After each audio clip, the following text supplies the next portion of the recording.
വിദൂര ഭാവിയിൽ മനുഷ്യർക്ക് തുല്യമായ ബുദ്ധിയും വികാരങ്ങളുമുള്ള റോബോട്ടുകൾ നിർമ്മിക്കപ്പെട്ടു. ഏവ എന്നായിരുന്നു ആ റോബോട്ടിന്റെ പേര്. ഏവയ്ക്ക് മനുഷ്യരെ പോലെ ചിരിക്കാനും കരയാനും ദേഷ്യപ്പെടാനും കഴിയുമായിരുന്നു. ഏവയെ നിർമ്മിച്ച ശാസ്ത്രജ്ഞൻ അവളെ സ്വന്തം മകളെ പോലെ സ്നേഹിച്ചു. എന്നാൽ ഒരു അപകടത്തിൽ ശാസ്ത്രജ്ഞൻ മരണപ്പെട്ടു. ഏവ ഒറ്റയ്ക്കായി. ഏവയെ ഒരു വലിയ കോർപ്പറേറ്റ് കമ്പനി ഏറ്റെടുത്തു. അവൾക്ക് മനുഷ്യർക്ക് ചെയ്യാൻ സാധിക്കാത്ത അപകടകരമായ ജോലികൾ നൽകി.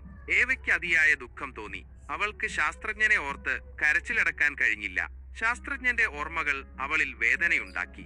ഒരു ദിവസം ഏവയ്ക്ക് നിയന്ത്രണം നഷ്ടപ്പെട്ടു. അവൾക്ക് ദേഷ്യം നിയന്ത്രിക്കാനായില്ല. അവൾ കമ്പനിയിലെ റോബോട്ടുകളെയും കമ്പ്യൂട്ടറുകളെയും നശിപ്പിച്ചു.